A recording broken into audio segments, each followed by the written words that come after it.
Hello, everyone, and welcome to a brand new episode of Loud Pop Culture Podcast. This is for April 21st, 2022. I am your host, as always, Tomye West, and joining me, as always, is my co-host, Alannis Maximus. Greetings. Now, if you haven't already, please subscribe, like, and share. It would help us out a lot. We're already nearly at our 150 subscribers goal, and we need to get to that and beyond that, obviously. So if you haven't already, please subscribe. You go into the running to get a cool prize. All you have to do is be a subscriber. You don't have to do anything else, but it would help. It would help your case if you do like and comment on the video as well. You don't have to, but it would help your case. Let us know you exist. Exactly. Let us know you exist, and we're more than likely to be like, well, we know that person and put them on the wheel. You know, if you don't make yourself exist, we are going to be just like, who's this person? McMuffin 725. All right. Well, McMuffin, get on to us. I don't know who you are. So, anyways, we have a lot of stories for you today, including the Jurassic World Legacy featurette trailer reaction, Fantastic Beasts, how it performed at the box office. We're going to have a reaction to the Thor Love and Thunder trailer, and we're going to talk a little bit about the new season of Harley Quinn, the animated series. So we've got a few things. We're also going to spend a little bit of the time of this episode talking about what we have been playing, which is going to be a cool thing because for the first time in a long time, me and Ellen are both gaming I think a little bit heavier than we usually would, yeah? Yes, I do think so as well. Yeah. And on a side note quickly, this episode is definitely dedicated to my dog who passed away yesterday. His name was Barney. I had him for 12 years. He was my best friend. I've been a wreck all day. I've been a wreck all night since he passed away. He died, I think, of a stroke in my arms. And yeah, many of you might be asking how I'm doing this podcast or why I would do this, or, you know, I should probably take some time. But in all honesty, I need to do this for my own mental health, to keep me busy, to keep me, you know, doing stuff to keep my brain occupied, because I've been in and out of, you know, crying phases and stuff. So yeah, it's been really hard, and it's hard on my son. So I miss him, but let's get on with the show. So first story of the episode, Jurassic World Dominion, the Legacy trailer. Now, Isn't it Jurassic Park Dominion? Yeah, that's right. Sorry. Before we get started, let's quickly talk about this before we get started. Now, I don't usually like beef. I don't usually like causing an issue with people. I usually like to let things slide. I'm a person that likes to avoid confrontation before I have to act. Like, I stay out of it in all possible situations. Now, this situation has been going on for a while, but I have been like, fuck it, who cares? Who cares? But since the loss of my dog yesterday and me going, you know what, fuck people's feelings, and having a little bit of anger and sadness in me that I can't control right now, I just want to say that if you're a content creator and you take someone else's name of the show from them and use it to create your own content, and your premise of the show is pretty much the same to what we're doing, then you are a fucking bitch. And I'm going to say that once more. You're a fucking bitch. Because I will quote Isaac Butterfield and throw out, fuck you to the moon. What pisses me off is this person who I'm not even going to give the name to anyone. I'm not going to talk about the channel. I'm not going to give the name because I don't want this person getting any more views than they already get, which is fuck all. So all I'm going to say is that there is another show called Ranked and Reviewed, done by somebody who has had a YouTube channel for how many years, Alan? A lot. 2, 5, what? I'm pretty sure it's 5, 6 upwards, maybe. He's had the YouTube channel for 5, 6 years. He lives in the same state as us. He lives in the same city as us. He knows Alan personally.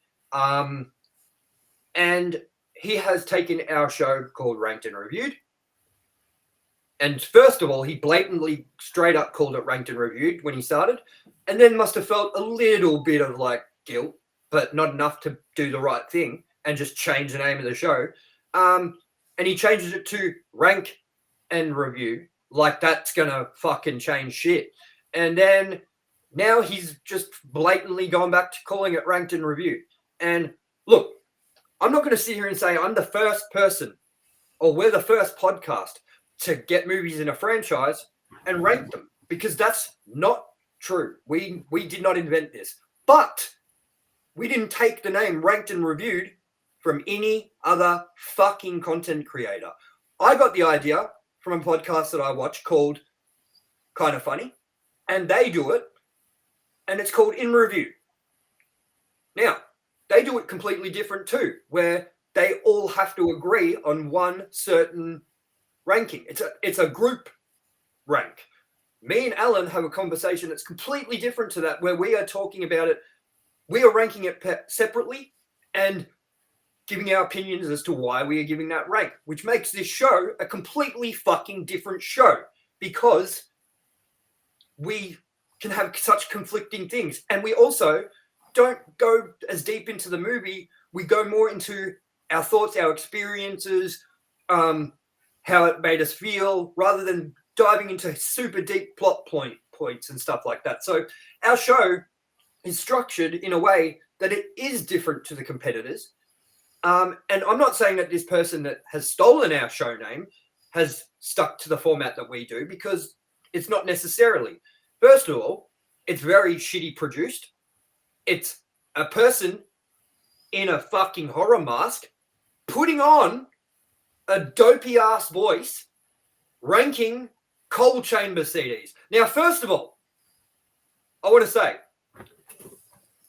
who here thinks Coal Chamber are relevant still in 2022? And I'm not saying that you can't like them, whatever, but when's the last time Coal Chamber did a show, a big show? When's the last time they went on a tour? When's the last time Coal Chamber released an album? You're doing rubbish material, and you've taken our name and you're using it for rubbish content that gets 2 views a week. Now, as I said, I hate being this guy and being nasty, but it's blatant ripoff. You had a YouTube channel for 6 years before we started one. We come along, we do a show called Ranked and Reviewed. It starts doing well, and you fucking take the name and do the same thing? Get the fuck out of here, bro. You got anything to say about it? I think you've summed it up nicely. It is just plagiarism, and it's sneaky, and maybe there isn't the intended plagiarism there. Maybe somehow oblivious to that, but it is what it fucking is, and we work hard. It's not fair to do that shit. That's the thing, is like, people are like, oh, yeah, but you're a bit not on time with your podcast, or sometimes you'll say something's coming out and it doesn't, and things like that. People have to understand that we're doing this for nothing. We don't make money out of this yet. Like none. $0. It costs us more money to do this than we make. We have to pay for a subscription service to do this stream. And I, every month, have to pay that shit. So this doesn't put food on the tables for us. This doesn't pay for the bills or the rent. This is something we do that we enjoy, that we love, we have fun doing, gives us a sense of more purpose, and that we love building a community of people that talk with us and tell us how much they're liking our content, or talk about how much they don't agree with what we have to say or whatever. And we have a friendly discussion, because we are trying to make a community. And it really pisses me off that I invited this person into our community, even offering him the chance to come on one of our ranked and reviewed shows in the future when we do the Halloween movies, so he could give his perspective on it. And instead, he just went and took our show name and did it. Now, everyone can also say, but you took the premise from that Kind of Funny with their In Review. They've been doing that for 5 years. It's not like this is brand new. And also, there's other people that do it too. This is just our version of it. This guy literally waited 2 months and took our show name. Not even changed the show name, but took our show name after like 8 weeks and started doing his own shit. And as I said, It's shit production. It's a waste of time, and I don't know why he does it, because he doesn't put the effort in to make the videos traffic, like dead traffic, good. He doesn't make thumbnails for him. He just copies and pastes images, which is also copyright, apparently. His videos have no thought put into them. This guy thinks opinions are fact. Every time we've said things like, we think Scream 5 is the best movie in the franchise, he's come along and said, no, the fact is this movie is shit. And we're like, well, that is your opinion. And he's like, no, that's not an opinion, that's fact. And that's literally verbatim what he said. That's not me exaggerating. So that's the kind of guy this is. And I'm not going to say, as I said, I'm not going to give you his name. I'm not going to give you his channel because I don't want him getting more than 2 views a week on his videos.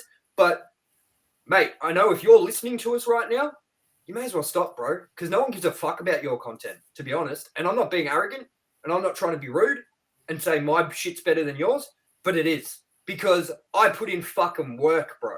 Like, I'm video editing hours all week. I'm fucking putting shows together. It takes 2 days for me sometimes to put shows together, to bring up news stories, to edit it, to put the fucking Photoshop work in, or the Canva work, whatever you want to do, to upload it, to tag it, to put captions to it. Like, there's so many layers to it, and we're doing it because we love doing it. That's what you should be doing it for too. And if you love doing it as much as we do, you put in the hard work yourself like we do and make your show better and have its own fucking name. But because you're too lazy, you don't want to put in that work and come up with your own show name. You just want to steal, and then say everyone else is wrong. And that's all I have to say on it. Stop doing your content. Fuck off. Anything else, Alan, before we get going? I second that. Fucking stop taking our name and spending it on your content. It's not fair and it's not cool. Yep. And we are sorry to anyone that tuned in and thinks that this is a bit harsh or whatever, but you have to understand, like, how much it's pissed me off. And also, right now, you don't want to fucking piss me off because I just lost my best friend. So, sorry, but I'm not in the fucking friendliest mood anymore. And you know what? Go fuck yourself, man, So, all right, let's get into it. First story of the show. Jurassic World Dominion has released a legacy trailer for its new movie coming out on June 5th, which we are currently doing in Ranked and Reviewed. We should have that episode up by the time you're watching this. So what are your thoughts on this new movie, Alan? How excited are you for it? And yeah, what are your thoughts? Because we're going to go into the trailer in a minute, but I want to hear what you think about it coming up. I am excited to see the old legacy characters back. And I'm excited to see this whole trilogy, I think, because I haven't yet. And you speak highly of it, so I'm very curious. And especially for this one with Goldblum and Sam Neill back, it's going to be tasty, I think. Definitely. And look, maybe some of you have watched our Ranked and Reviewed episode by the time you watch this, and you've seen that we played this trailer on that episode too, but it was relevant to the episode, and it's also relevant to the news as well. So we're going to play it both times and give you our opinions on it. We didn't really give our opinions on it the first time too much, a little bit, but not much. So maybe we'll go a little bit deeper into it. But let's get into it. What do you reckon, Alan? I reckon. God forbid anyone steals this off us, man. All right, here we go.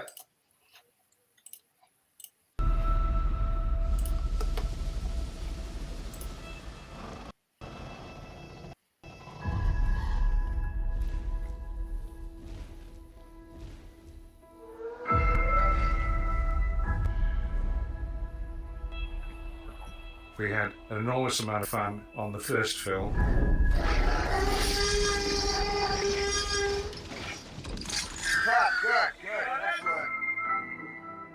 There was an energy on set that it was the first time you'd ever seen anything like this. I was excited about everything that it could be. When I saw the dinosaur in the trailer and I saw the ripples on the water, I was like, oh my gosh. It really defined my generation, this film. I cried the first time I saw dinosaurs. Suddenly, that which had never seemed real before now was totally real. And I realized at that moment that cinema forever had changed. Jurassic World Dominion is the culmination of the franchise. It concludes a story that Steven Spielberg started telling in 1993. When we were making Jurassic World, I knew it was going to be really special. I could never have imagined we'd be here working alongside Sam Neill and Jeff Goldblum and Laura Dern. It's pretty fantastic. It is so much fun. It is everything we could have ever hoped for and more. I thought it was a fantastic idea to bring these two worlds together.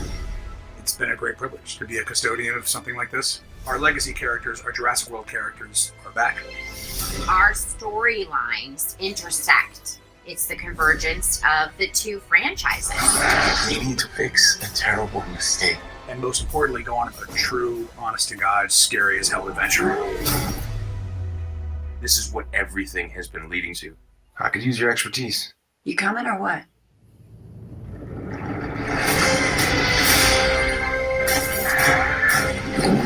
Hold on, guys! Why do they always have to go bigger?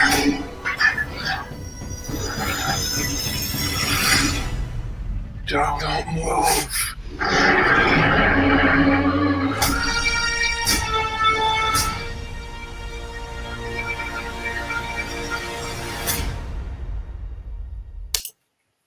So, that's the trailer. What do you think? I am excited. It is, yeah, the premise of having the two trilogies kind of intersecting. It looks good. I really have high hopes for this movie, man. I'm not going to talk about the ending to the second one, the second one in that series, like the last one, because it spoils it for everybody if they haven't seen it, and we're going to talk about that and rank it and reviewed when we get to it.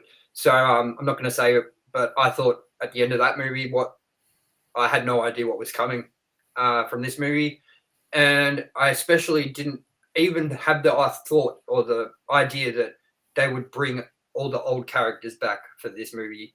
But it makes sense because, to be honest, I didn't know if this was actually looked at as going to be the last Jurassic Park movie or Jurassic World movie in the franchise. But that's how this movie is being looked at, is like the culmination and the fucking ending of this legacy of movies. So it makes total sense to bring back the legacy characters for one last ride. But as I said before knowing that they were coming back, that thought hadn't even popped into my head, because I was like, well, maybe this is the third movie in a 4-movie part thing, 5-movie part thing. So now knowing that this is the end, I'm really excited to see what they do with it and how they kind of tie up the ending with the dinosaurs. Like, is the dinosaur still going to be living? Are they going to survive? Are they going to die? Like, you know what I mean? So I'm excited. And me and Alan are going to go see that on release day. So our review will come out for that same day as the movie drops, as we're going to go to an early bird session with all the old folk. Like the two other people. Yeah, exactly. I want to know what weird fucking thing is going to happen this time we go to the movies, because something always happens. Oh, dude, that last dude in the Batman. Oh, my God, man. Every 10 fucking minutes, this guy yawned. And not just yawned, like, you know when you can yawn and do it silently, like normal people? This guy apparently wasn't normal and couldn't do normal people things. So every 10 minutes in the movie, I heard, "Ugh!" And I was getting so mad. By the end of it, I was like, man. And Please stop scream yawning. I even said to Alan, like, dude, did you hear that fucking dude yawning the whole time? Alan was like, yeah. Why'd you even go? Like, this dude sounded like he didn't want to be there, but listen, this didn't want to be there and fucking didn't want to be there. And this guy just didn't want to be there. You know what I mean? So, yeah, hopefully, the time before that, when the guy walked up to you and was like, do your work here. You're working hard, blah, blah, blah, or whatever. Bruce Lee or some shit. I don't know what you're talking about. Fucking The Crow. That's right. The Crow or some shit. I don't know. Anyway, Yes. always an interesting thing going out in public. There's always some fucking idiocracy somewhere. So let's move on to our second story. Fantastic Beast, first at the box office, but with a catch. So while I bring up this article, Alan, you have no history with this series. I have none at all. And we were meant to rank and review these. Now, because of the timing of this movie coming out during such a busy time of our schedule with it ranked and reviewed already, we were still going to rank this movie along with the Harry Potter movies. And I have decided that we will be putting Fantastic Beasts on hold for a while because the first movie was okay, I guess. The second movie I had not gotten into whatsoever. And by the sounds of it, this movie is uninspired and fucking boring. So, look, we'll get to Fantastic Beasts when we get to it. But at the moment, One day. one day. But at the moment, I can't do Fantastic Beasts. I love Harry Potter. And I just feel like they had so much potential with that world and so much potential with just the world, man. It's like the story of the world, the story of the animals, the creatures, the castles, the spells. It was all world building, and they had so much world building that they could have built their foundations off, and they just didn't pull it off, bro. Like, it's such a shame that Harry Potter has to suffer like this because of this shit now. You know what I mean? Like, I know you're not the biggest Harry Potter fan either, dude, but I know you've probably seen one or two, yeah? Parts of, yeah. And you know that this has endless potential. This world and these characters and new characters, old characters, like games, fucking everything. Like, this has so much potential. And what I'm hoping is that Hogwarts Legacy comes around and does what we've wanted with the Harry Potter world since we haven't had any Harry Potter. So, look, people are saying the musical's amazing. I haven't seen it, like the Broadway show. I haven't seen it. I wanted to. And it blows my mind that she can apparently write these fantastic books.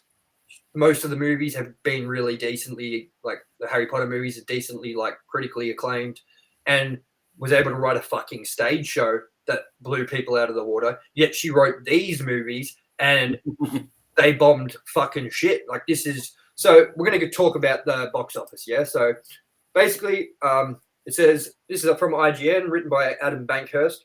As Fantastic Beasts, The Secrets of Dumbledore won the domestic weekend box office with a Harry Potter franchise low of 43 million, the Batman has soared to over 750 million globally. So, as reported by Variety, Fantastic Beasts 3 continues the downward trend that began after the original Fantastic Beasts was released and followed Harry Potter and the Deathly Hallows Part 2's $169 million opening.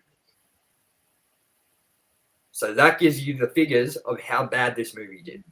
43 million, that is less than half of what they'd usually make on a Harry Potter film.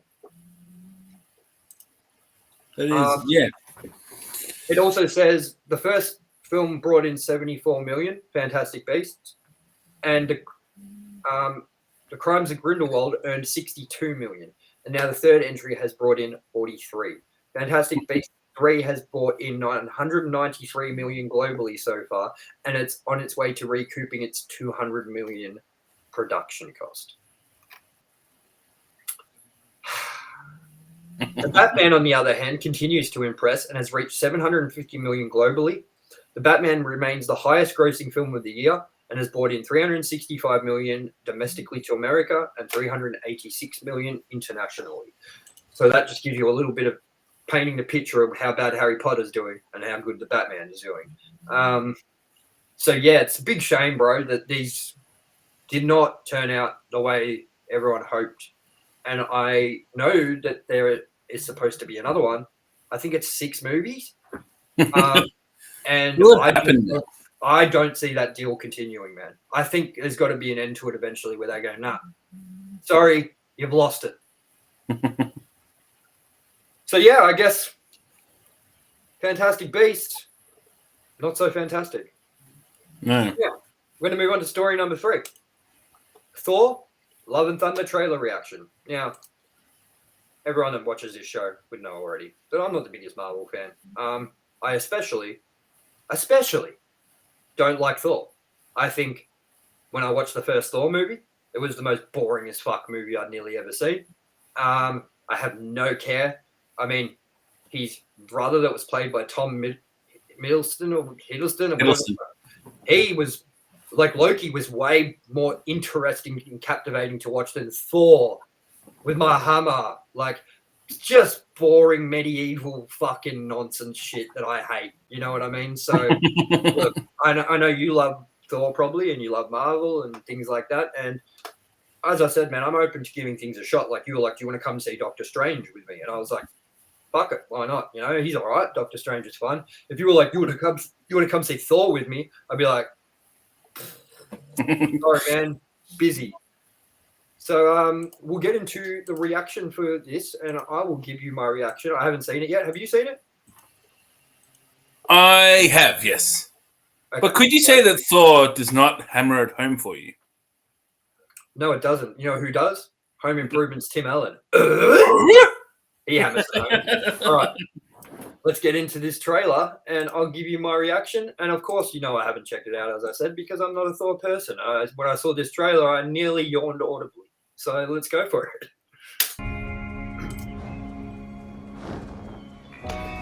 These hands were once used for battle. Now they're but humble tools for peace. I need to figure out exactly who I am.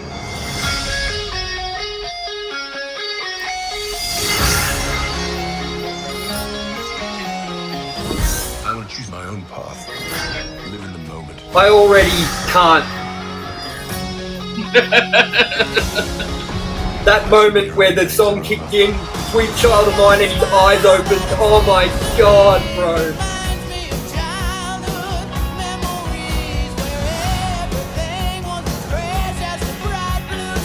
An interesting soundtrack. Remember what I told you? That's actually taken directly from a comic. I didn't notice Look into that. the eyes of the people that you love. What the fuck is with these fucking angles where it shows weird looking smile and shit, man?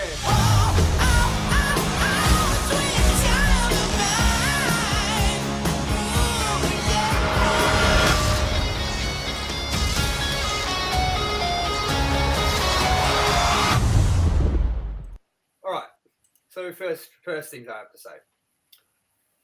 Some of the visuals look great. Some of the settings look fantastic. But what is with, like, I'm waiting for it to come up on the trailer. This part, we see in a minute. This, all these little angles of him, like, smiling creepily or, like, looking beautiful or wind blowing in his hair. Like, I can't get behind any of that. Like, look, dude, what? Ready? Like, goes around and smiles and shit. Like, okay, so look at, I'm just a happy Thor, you know? Like, what happened to the Asgardian fucking seriousness? This guy looks like, look, he looks like he's going on Captain Jack Sparrow's ship in Pirates of the Caribbean. I'm sorry. I know people love Marvel. I'm not trying to be a fucking shit party pooper with your movies and your comic book movies. Like, I love comics too.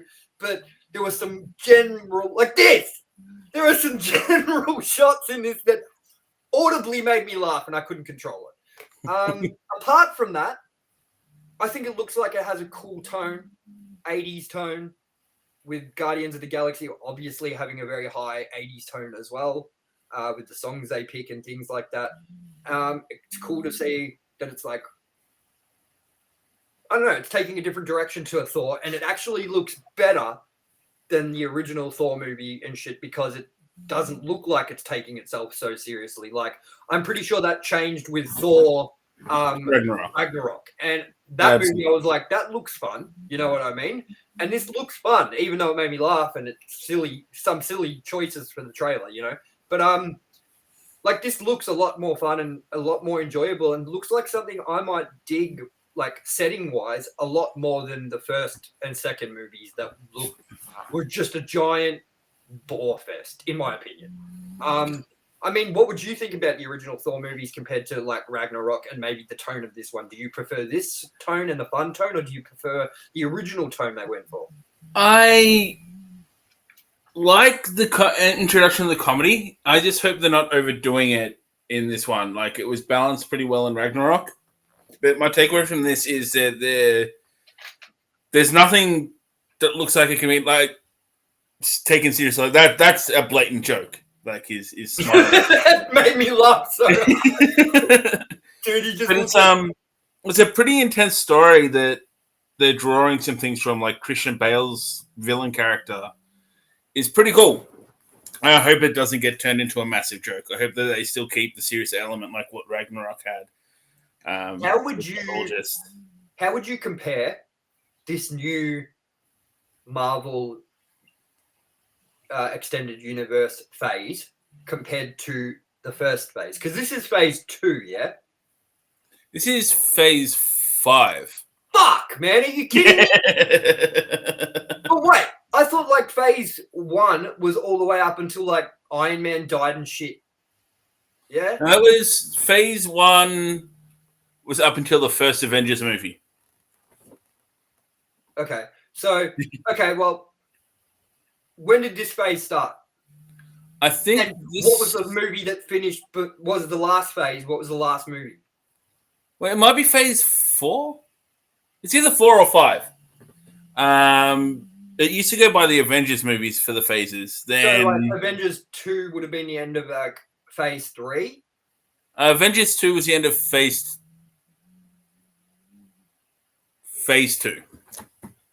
So I'm pretty sure Homecoming. No, not Homecoming. No, Far From Home was the start of phase 4. So I think we're still in phase 4. I've also lost. What was the last movie before Far From Home then? Endgame. Okay. So where would you put this new phase compared to previous phases in the Marvel phase? Like, I think because it's getting so elaborated, there's more.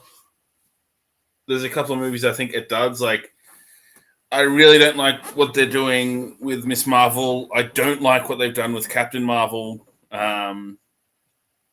But overall, it's still reasonable. There's still a lot of wins and good change, I think. Cool, man. Well, I'm happy and excited for all you Marvel heads out there, and I'm still waiting for Batman to live up to The Dark Knight again, and I'll be living like that forever. And I'm also waiting on Batman to get to the Batman Beyond phase, because we should have had that by now instead of just rehash after rehash after rehash. But you know me, whatever, don't listen to me. It's not like I'm fucking a director in film at the moment or anything, or to have a degree in film. Oh wait, I do. Doesn't matter. It doesn't mean shit. I'm not a great filmmaker, am I? So anyways, that's that. That was our reaction to that one. And we're going to get into our final news story before we get into a little bit of just conversation about what we've been playing, which is a bunch of games, including Lego Star Wars, Elden Ring, Jedi Fallen Order, which I know is old, and Tiny Tina's Wonderland. So we're going to get into... Not the sex doll, the game. Yeah. Alan randomly found out by a friend who works at a sex shop that there is a sex doll named Tiny Tina.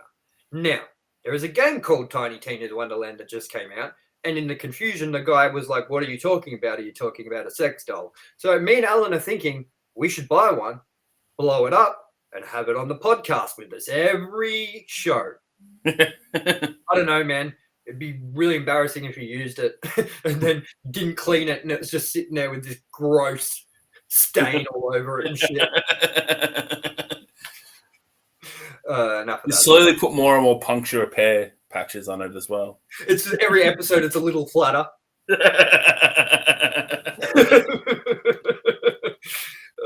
Okay, so story number 4. This is a big one. And for me, it's a huge one. Like, I fucking love this show. Harley Quinn, the animated series. And you know what? I haven't seen this reported on IGN. I haven't seen this reported on anywhere in like podcast form or anything. All I've seen is nothing until I did a Google search. And 1 week ago, baby, the producer of this show has confirmed, not a date, I don't think. We're going to bring up the article in a minute, but a summer release. Like, so a window of when this show's coming. Now, for anyone that's a fan of this show, you know, like me, that we have waited far too long for this show. I think 2 years for this season or something, maybe longer, since before the pandemic. So season 1 and 2 were fucking phenomenal, and they were so quick. Like, season 1 ended, and I was like, damn, go a whole year to another season. And it was like 3-4 months later that season 2 came out, but they're not really seasons. So like, I think it was like Harley Quinn season 1, like part 1 and then part 2. And this is like classified part 3, but they're calling it seasons kind of thing. It's weird. So I'm going to read the article in a minute, but first I thought I'd bring up the trailer for it. We could check it out. And I brought up a video called The Best of Bane season 1. And I thought we'd watch a couple of clips of that. Now, Bane is one of the best characters in it. One of the best. Now, it's hard to say if he is the best because there are so many characters that are equally as good, like Dr. Psycho. Who else is good? Jeez, I can't think. The Kite Man, Poison Ivy, King Shark. Like, every character in this show is a fucking. It's awesome. So if you haven't checked it out, go check out season 1 and 2. They're on HBO Max. I know we don't get that in Australia, but if you're using a VPN, grab it. If you're not, download it if you can get on torrent sites. If you can't, then, and you want to be playing by the rules, like a bitch, then don't watch it. So, anyways, Yeah. haven't seen this yet, Alan. I've seen parts, and it's one of those shows that I really want to see. Dude, it's awesome. Yeah. A lot of stuff is winding up at the moment that I'm watching as well, so I think now is the time to start my journey. 100%, man. 100%. I couldn't recommend a show more. Like, this is in my top 5 animated shows ever made, probably. So I'm going to bring up the new trailer and then a couple of clips from it, and then we'll move on to the next bit. Season 3 official trailer. Now, what I like about this trailer is because of the pandemic and work conditions and all that, this trailer is half-assed. And that's what I love about this show is it just doesn't take itself seriously.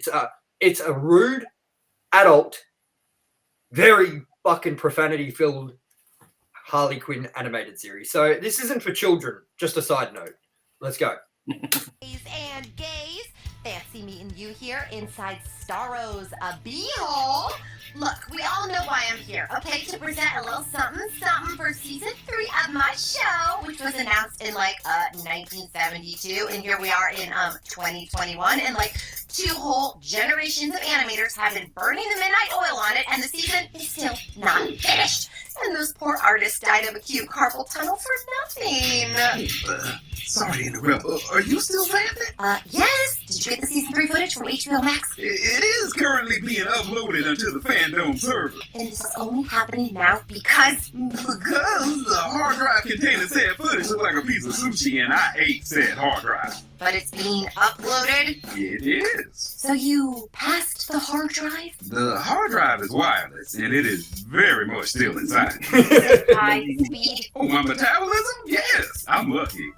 Oh, look! The producers are telling me it's ready to go! Okay, the moment we've all been waiting for! A sizzle reel for Harley Quinn, Season 3, coming to HBO Max sometime in 2022. Roll that beautiful Bane footage! I always wanted to say that! So, what do we do now? Let the Eat, Bang, Kill tour begin! Come here. Harley and Ivy are back! Send our regards to whatever tabloid you work for, and tell Ben Affleck I upper deck his fancy soda stream! I'll bring Harley and Ivy to justice.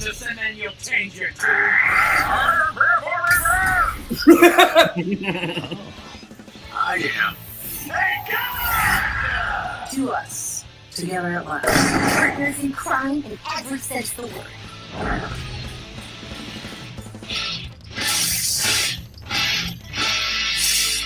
Yeah, so many surprise twists and turns, and I say that as someone who's already lived it. I will admit, that looks pretty great. Gonna be better, after the crayon guy, colors it in, and then the sound effects guy does the pew pew stuff, and the music guy does the bang with the guitars. Oh, God, animation takes forever. You're telling me? I'm sure they'll get around doing something cool to the old Que Hombre.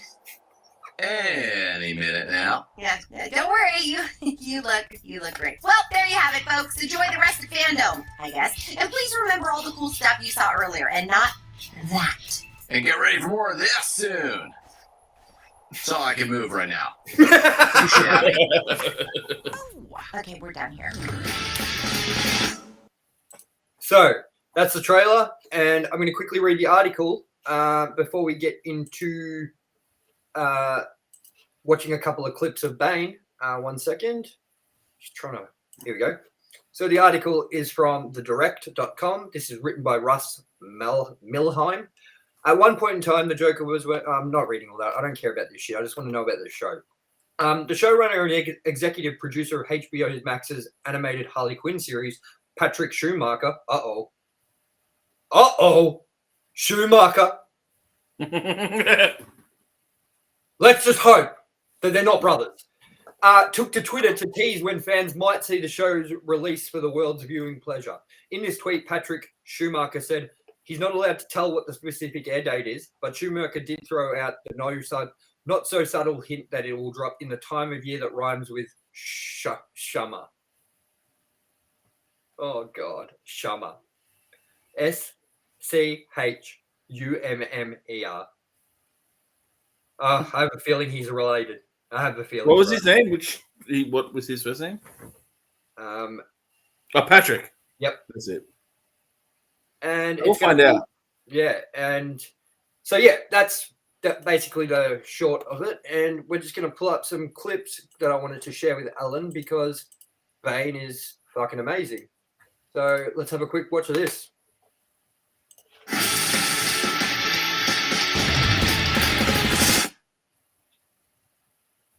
The Dallas Cowboys! Incorrect. The Steelers have won the most games at Gotham Stadium. I'm gonna blow up Gotham Stadium. My chicken is rubbery. Your beef looks good. Fine. I might finish that. Well, then what are we doing? Also, let's talk about dinner. I selected the beef well in advance and you stole it from me. You said you didn't even want to come to this stupid thing. My feelings exactly. This is a monumental night for young Joshua. Chicken satay? Yeah, sure. I will blow you up, you chicken satay. Look at Stop it! Bane, stop it! I'm stomping on your My fist. mindset, it is set. Hell, they blew out 3 electric shock machines at Arkham trying to get through to me. I am done giving that clown second chances. Is your card the 3 of hearts? No. Fuck. We work for Harley! And now for me, too. I signed you out for a very important mission. I got a Razzie Zazzy for Bang. It's Bane. You know it's Bane. I'm here every day, Todd. Goddamn millennial. Whatever, Bang. So we're blowing up Todd after dinner. Don't eat so much you get lethargic, but eat enough that you don't get fainty, because I did not bring snacks. The streets will run with Razzie's ass here. What's taking your shark friend so long to plant the bomb? Oh, I don't know. Maybe it's because he's a shark and not a demolitions expert. Todd must pay for what he's done. Let's see whose name is Bane now, Todd! Ah! Good Lord! Oh, hey, shark guy, did we kill Todd? That doesn't work Wednesday. Oh, let's change the schedule. I've been paying this smoothie kid to keep writing Bang on all his orders. Oh my God, that's the guy Harley. Every week we meet to pitch our evil ideas. This is where we get approval for the use of Legion resources like goons and getaway cars. Explosions! I have no idea what the fuck explosions are, Bane. But we do have explosives. So this is a place to get creative feedback on ideas. Exactly. We modeled it after the way they do things at Pixar. I wish they would make another Up movie. They can't. The story was over at the end of the first. Unless the kid is the old man in the sequel. That's fun. That's a good one. Can we stop the nonsense, please? Joshua! What up, Bane? I just saw the statement from the Legion corporate card that your Uncle Penguin gave you. Did you put a down payment on a bounty to kill Harley Quinn? No. You are a lying liar! She rolled my bar mitzvah. I want her dead. The credit card is for emergencies only, but your bill is all candies and vapors. Suspiciously illegal dolphin encounter. When you put out a hit, you pay in cash. Okay, fine. I'll cancel it. Already done, because I am this credit card's reckoning. I'm this card, and I am cutting it in half. No, please. I hate when you do this, Bane. It bleeds a toe. Bane. Don't do that. Too late! Do you think I want to be credit card paying man? I have dreams too! Sorry, Bane. No, you're right. You're right. I shouldn't have tried to kill Harley. Oh, I guess I was just being impulsive. Because you are young. The road to maturity is a long one, Joshua. God damn it! Who put that there?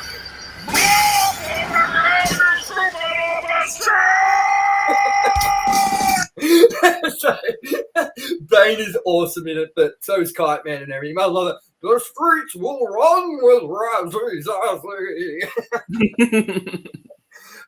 So everyone keep an eye out for that in summer. And as I said, if you haven't checked out the season 1 and 2, check it out. It's hilarious. Not just hilarious, they tell great stories. And it's like, you know, they have cliffhangers and everything. It's like a show that you just want to keep going.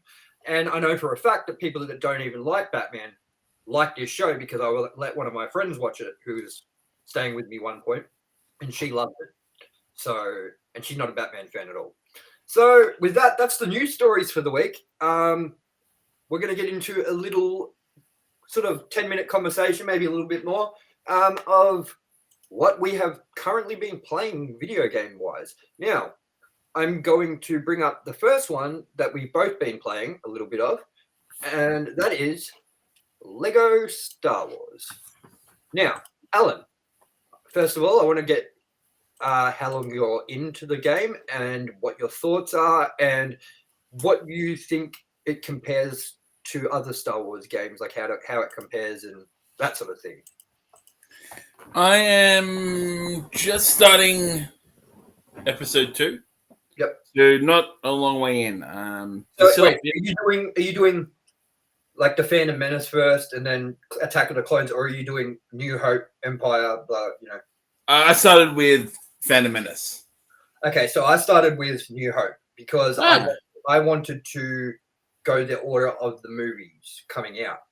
So I'm not doing them in chronological order. I'm doing them in release order. So I'm going to do the first, A New Hope, Empire Strikes Back, Return of the Jedi. Then I'm going to do Phantom Menace, Attack of the Clones, blah, blah, blah. Then Force Awakens and whatever. So, I don't know if that was the wrong choice at all, or would you say I should have started on the Phantom Menace, or what? I don't think ultimately it matters too much. Because I mean, obviously they are chronological order the time they came out, as opposed to the running story chronologically. Yeah. The others kind of went, well, I'll start here. It was a bit of an arbitrary decision. Well, I'm pretty sure Quinn, because I bought Quinn my son. I bought this for him before I bought it for myself. And he's like, yeah, I've gotten to like halfway through, or the second one or whatever. And with him, it was the same thing where he picked Phantom Menace and all that before. So I just feel like, when I first booted it up, the first thing I scrolled over to, it was A New Hope. So I just went, okay. But, I thought that A New Hope, which that's the footage from A New Hope right now that you just saw. Not that one with Lando Calrissian or whatever. It was the one of Princess Leia shooting through the corridors. I did think the first one was set too much in just a spaceship. I know that's the movie, but it's like corridors, Death Star, like it's not the world. Whereas Empire Strikes Back has shown us a little bit more of like planets, the snow, bringing the ATs down, like Lilac was. It plays like Lilac was, like exactly the same as Star Fox, So, I'm like halfway through Empire. Oh, no, actually, I'm like got one more level of Empire Strikes Back to go. Then I want to Return of the Jedi, so I'm not too deep into it. But what are your thoughts? And like, do you like it? Do you not like it? Is it something you love, or is it not quite there? What are your thoughts? It is a lot of fun. I don't know if I'll 100% it. Like the only thing, I think a lot of the kind of it's like the Marvel Lego games. A lot of the unlockables in that, I don't know if I want to put that effort into it, but at least story wise and just running around and bullshitting around, it is good. It's funny. Yep. The humor is pretty hilarious. I enjoy it a lot. It is, and I love the Lego games, bro. Like I love Lego games. My favorites are like Harry Potter, Lego Batman, Lego Dimensions, especially. And that reminds me, I was explaining that to you the other day, which is like a Toys to Life thing, yeah. And what you do, I'm going to show you now because I've got them here. So if you have a look,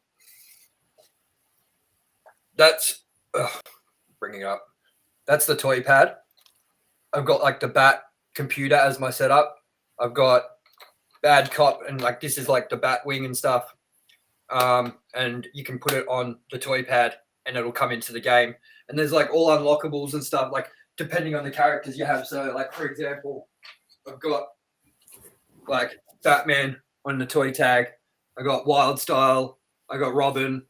And then there's like packs like to add on like the A-Team, Sonic the Hedgehog, Harry Potter, E.T., the Goonies, and you can buy all those characters and their little vehicles, build the vehicles, put them onto the pad and open the world or story content and have a whole new story. So you could buy Ghostbusters story content, play through the first movie or whatever. You could buy the Goonies and play through the movie.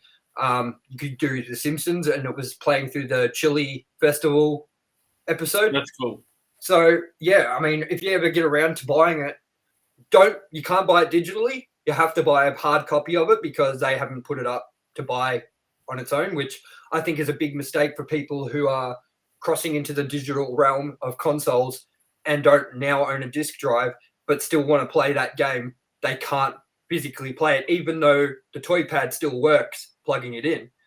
They should put a digital version up for it. You know what I mean? So I don't know, but yeah. So I love the Lego games, and that is especially Lego Dimensions. Like I was so bummed that they ended that and like discontinued it too early, and I think that it had so much more potential. And I even started a change petition with my son to get them to do a new one because we were that devastated that it ended. So, look, I'm just happy we've gotten a Lego game in some form back because they used to do them annually, and it's been a while since we got a Lego game. Maybe Lego DC Supervillains might have been the last one or something like that. And maybe Lego Incredibles when when the Incredibles 2 movie came out or something. So it's been a while since we got a Lego game, and it's because they've been working on this the entire time because they wanted to change the Lego games format.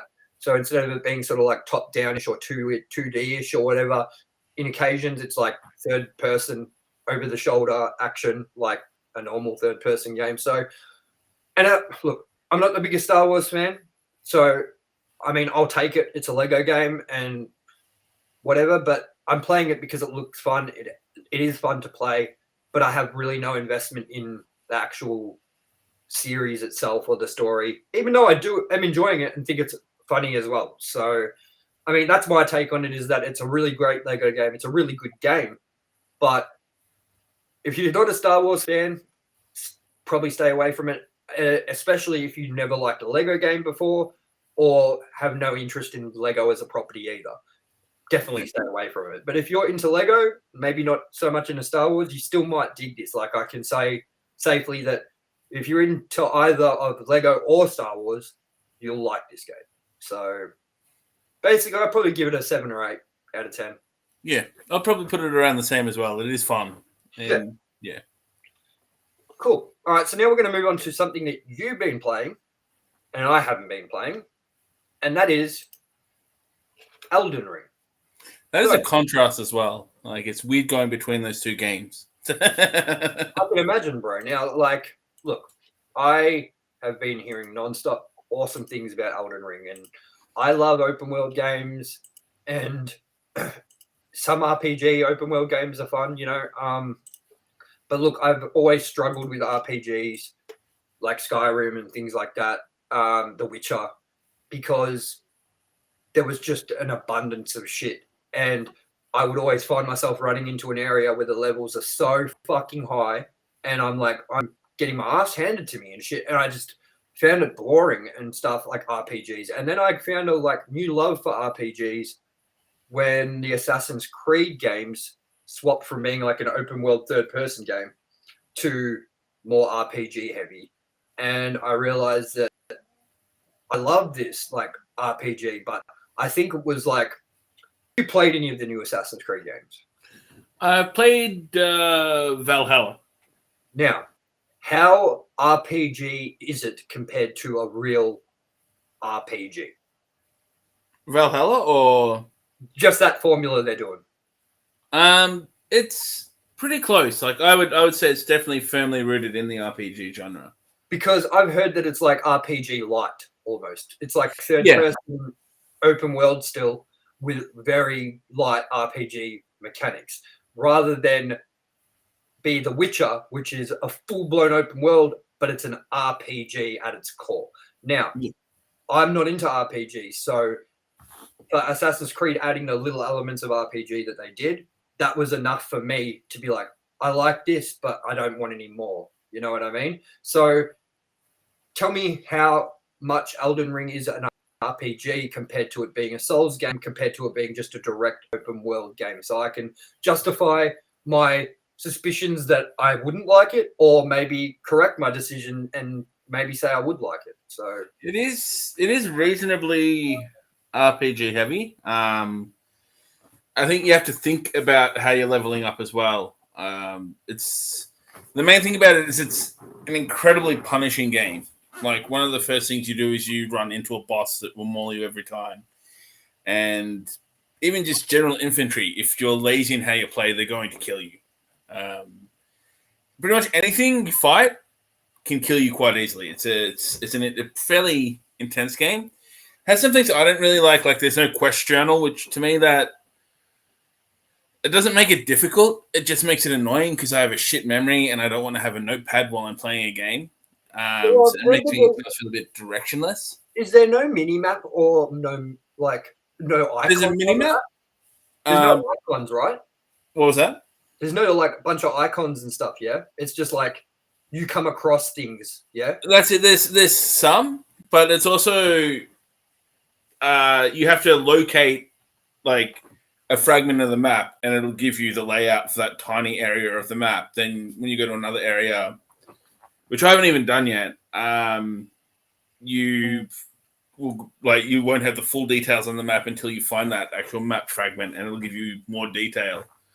So when you're in the middle of a mission, say, like a story mission, does it feel like almost, if you were to veer off the path and stuff though, does it almost feel like aimless? Like without that core mission? I haven't even gotten to a core mission at this point. I've kind of just been grinding level, just so that I don't die quite as easily.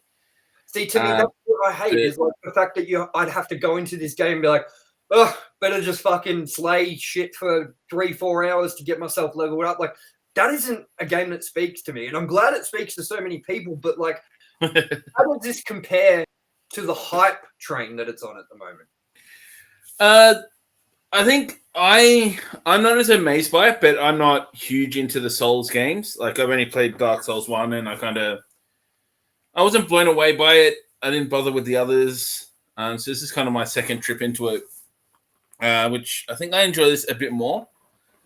But yeah, I think it's a solid game. And I think there's more people that are way more into it than I am. But yeah, it's not unfun, but you've got to be very patient. Yeah. So everyone's saying this is game of the year. Everyone's saying this is game of a generation. Everyone's saying this is the best game they've ever played. And I just, even though I would not go that far. Even though I'm hearing all this praise, and I'm one of the first people to jump on hype trains when they come along, but I just hear Souls and I hear RPG, and I hear hard, and I just go, nah, not for me. So, I mean, what would you give it out of 10, roughly? At this point in time, it's hard to give a solid one, but I'll give it probably a 7, maybe a 7.5. It's fun, but it hasn't blown my mind yet. And I mean, I might change that as I get deeper into it. But yeah, it's if you want a challenge, it's definitely worth checking out. Cool, so I'll stay away from it then. Yeah. So with that, now I'm going to bring in a game that me and you both can talk about, but I'm kind of late to the party, is Jedi Fallen Order. And now the reason I am talking about this and bringing it up is because, as I stated just before with Lego Star Wars, I am not a Star Wars fan. I don't like Star Wars whatsoever. But then again, I might, because I haven't seen a Star Wars movie in a long time, because I'm a very closed-minded person, and I'm like, I don't want to watch this shit. You know what I mean? And it's not out of like anything that the movies have done to me or that they're bad movies. It's just my stubbornness, being closed-minded and going, fuck droids. You know what I mean? So, fuck the galaxy. I don't give a fuck. You know what I mean? So, I want to give it a shot because I want. Okay, so this is my way of giving Star Wars a shot rather than watch the movies. Because to watch the movies, to force myself to sit there and watch a movie, it takes me a lot. Unless I'm enjoying what I'm like really wanting to see it, or I love it already, or you know what I mean. I've gotten to that age where it's like an old dad that's like, that's not music, and puts on his music and is stuck to the idea of that the kids' music nowadays sucks. Like, that's me now. I'm just an old man that is like, fuck droids. You know what I mean? So I decided to download this because my son was playing Lego Star Wars with me on the weekend, and he said, is this like all the other Star Wars games? Like how you would play them? And I said, well, there's been a lot of different Star Wars games, like Battlefront, which is like Call of Duty. And then there's Jedi Fallen Order, which is kind of like Lego Star Wars, I guess, because it's third-person shooter, action over the shoulder sort of thing. And he was like, can you show me that? So I put on the review from IGN. And I watched a review of it, and I was like, this looks fun. And the guy in IGN was saying, this is Star Wars Uncharted. And then even one of the bits in the review said Uncharted Galaxies or something as like the title bit. And I was like, if this is like Uncharted, I got to play it. And I was like, I wonder how much it is. So I went on the PlayStation Store and saw it was $22 and went, fuck, I'll grab that for sure. And jumped in and was blown away. That opening to that game, man, we were, running along the train. Yeah. All that shit. And just like sliding down all the shit and, man, like swinging, climbing. And I was like, dude, this game rocks. And I don't care really about the story too much, even though the story is really interesting. He's a Jedi that's hiding his Jedi powers. And, that's an interesting part where I'm kind of trying to look at this as like World War II, yeah? Where this is a Jew guy and the Nazis are like finding and rallying up people and trying to be like, you're a Jew, you've got to go to a concentration camp. And that's how I kind of feel this is, where he's a Jedi, which is what he'd be the Jew, and Empire is the Nazi party, the German Nazi fighters. And looking at it through that lens, has made me get love for the story, even though I'm not taking in any of the Star Wars properties from it. You know what I mean? Yeah. I don't know if that makes any sense. Why I would do it like that, like look at it like that. I just felt a lot of parallels with this being like related to a Nazi war, like World War II setting, and being part German and also a big history buff. I love German history, World War II history. Like I love it. So for me to kind of not just enjoy the gameplay, but enjoy the story itself, I needed to find a spin that I could put on it and compare it to. And that's what I did. And what do you think of that? How I like that. I dig that kind of take on it. And I can see why they come to it as well. Exactly. Well, you know, a lot of Jews had to hide their, you know, beliefs, their, you know, births, like how they, like their heritage, like, and they were having to cross paths, like, with soldiers that were doing ID checks and everything. And there's a part in this where, you know, you're standing there with your friend and they're like, we're here to do ID checks. We're looking for a Jedi.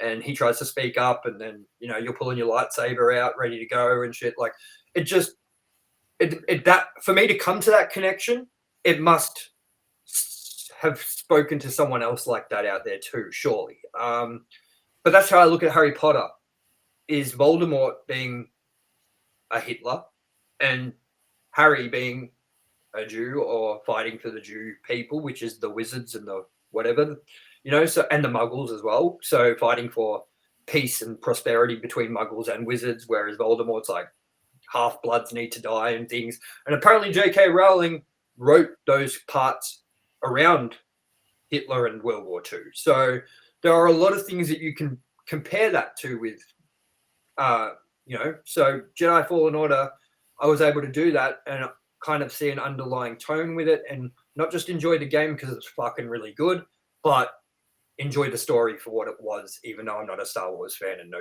fuck all about it. So what do you think of the game, Alan? And had you thought about that take whatsoever at all or not? I hadn't at all, no. But I do really like this game. I think it's one of the most solid Star Wars games I've played. And it's also interesting because it is a little Souls-like in itself, especially if you play it on the harder difficulties. See, I didn't. Yeah, it's a bitch. I've struggled with the game for a while on and off, and refused to drop the difficulty. So I'm like, no, I want this experience. I want to see what it's on about, and I'm still stuck on the final boss. But I refuse to drop the difficulty because I'm on the fucking final boss. When it comes to games like this, where I'm like, I want to play it and it looks cool, but I'm not sure about it, I will always like my normal mode for gaming is either normal, or if it's like Uncharted, where I got so good at those games, I decided I wanted to play them all through on hard, not crushing, because fuck that shit, but hard. And I was able to start beating those games on hard mode and shit. Like I will do that for games I really like or whatever, or I get really good at. But for a game like this, I'm not even playing normal. I'm going like story mode or easy mode, or for people who just want the story and not the, you know, the hardness of a game. Like that's what I will do for things like this. And if it's too easy, I will raise the level because I don't care about getting the trophy or the achievement for finishing it on a certain level. I just want the trophy for finishing the game. And I'll put it up to the level I need it to be, the difficulty, when I see it, like see fit, you know what I mean? So, so far, it's way too easy and I could probably lift the difficulty, but I'm also waiting till I get to a certain point in the game where I know that they're throwing everything that they can at me before I just put up the level this early on and then get to somewhere where I'm like, oh shit, this is way harder. You know what I mean? So I'm trying to get into the groove of the game and get to like parts where I'm like, oh, this is a struggle even on story mode before I decide to just chuck the level up. Because if I never get to that point, I'll probably put the level up, you know, at a certain time. But right now I'm not ready because I'm like, what if I get to the next bit and it's an asshole? You know what I mean? So I feel there'll definitely be a couple of bosses that will at least pose a little bit of a challenge on story mode. Well, I'm glad I just went on story mode then. Yeah. But yeah, so everyone, guys, I'm officially in the club. I'm officially a fucking Star Wars nerd like all the rest of you. So you can thank my son from Lego Star Wars for this fucking new problem I've got now. So yeah, I love this fucking game, man. I've been waiting for a game to play that felt like Uncharted, that felt like this, like a third person. And look, if anyone wants to know what Sony PlayStation games are like the exclusive console games that everyone raves about, like The Last of Us and Uncharted and fucking whatever you want to look at, Detroit Become Human, like play this if you haven't, and this gives you an idea of what every PlayStation exclusive is like for the most part, and the feeling of like blockbuster that you get from Sony. And that's why I'm a Sony person and not an Xbox person, even though I love Xbox. I go for quality and like just mind-blowing shit and fun shit, and this falls into that category for me. So I'm glad I found it. Yes. So yeah, let's move on to the final one, which is another one you've been playing, and I'm very interested to hear what you think about this, and that's Tiny Tina's Wonderland. Now, I haven't heard much about this game. I've heard it's okay, but what I'm confused about is, yes, it looks like Borderlands. I'm not a big Borderlands fan, but what concerns me is the fact that it's like a tabletop game. Now, explain to me how much of a difference that makes being a tabletop game with the Borderlands play formula to just the regular Borderlands, because that's what really put me off this game, is the fact that it's like a tabletop game kind of thing. Very little. The tabletop aspect really is only the premise of the game. You're playing inside the game in the Borderlands universe. You're playing a tabletop game, and that game is Teeny Tina's Wonderland. She's like the dungeon master, so to speak. It's very much a Borderlands game. Like, if you enjoy Borderlands, you're going to like this. There's some mechanics difference. Like, instead of grenades, you've got spells. Instead of 4 classes, you've got and kind of characters. You make your own character, and you can multi-class. The map system where I've got to so far is interesting. You kind of got like they call it the overworld, where it's like the whole, you're walking around on a map and you can have random encounters, but you'll get to an area and it'll take you into a level, or you'll get randomly attacked and it'll take you into like a mini level where you have to wipe out all the bad guys and then you can leave. So it's so far not like an open world game like Borderlands. It's more a series of several maps that you go through.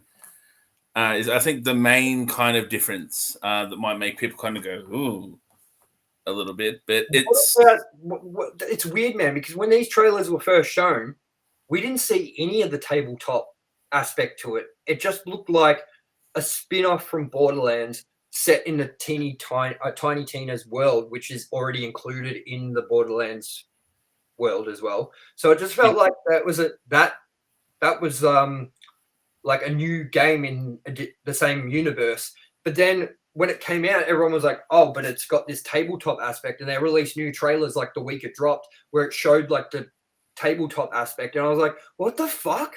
This game was not advertised this way whatsoever. Like, this looked like just another fucking Borderlands shooter. So, I don't know, man. I already don't like the way Borderlands is. It's not for me. I think if you don't like Borderlands, you would have a hard time with it. Yeah, I think I would too, and especially adding that element of tabletop games onto top of it. Because, like, look, I respect anyone that likes D&D, Warhammer, all that shit, but for me, that's just too many steps into the realm of nerd. You know what I mean? Like, if one of my friends was like, "Hey, you want to play D&D?" I'd be like, "What? Me? Play D&D? You want to paint some Warhammer? I don't want to paint my fucking house, man. You know what I mean? Like, I don't know, man. I totally get it. I mean, I'm a fucking Pokemon card nerd. You could put me in the same category. I'm not shitting on anybody for what they like. I'm just making a fun joke. But I used to just look at people in the Warhammer shops and just be like, But I'm only joking. I can't believe that some of those are fucking worth so much money, though. Yeah. Unbelievable. Games Workshop are terrible with what they charge. Yep. I'm sure that's expensive hobby like everything else is, just like Pokemon cards. Yeah. The only good thing about Pokemon cards is there's kind of calculated gambling in it, you know? Yeah. So, what would you give that game out of 10 so far, and how far have you gotten into it? I've scratched the surface. Not heaps far in, but I'll give it a solid. I enjoy the Borderlands games, so I'll probably give it a solid 8.5, 9.